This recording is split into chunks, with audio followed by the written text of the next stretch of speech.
Hey everyone, welcome back to easypy. Today we're going to build a simple countdown timer using Python.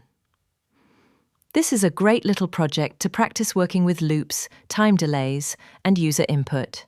Let's get started. First, we'll import the time module. This lets us use the sleep function to pause our program for a set amount of time. Next, we'll create a function called countdown_image that takes seconds as an argument. Inside the function, we use a while loop that runs as long as the number of seconds is greater than 0.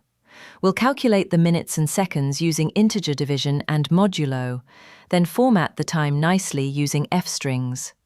We use end row atticator to update the same line in the terminal instead of printing a new line every time. After that, we sleep for 1 second, then decrease the counter. When the countdown reaches 0, we print "Time's up." Now we ask the user to enter a number of seconds for the countdown. We also add a simple check to make sure the user entered a valid number. And that's it. You just built your own countdown timer in Python. If you found this useful, make sure to like this video and subscribe for more beginner-friendly Python projects. Thanks for watching.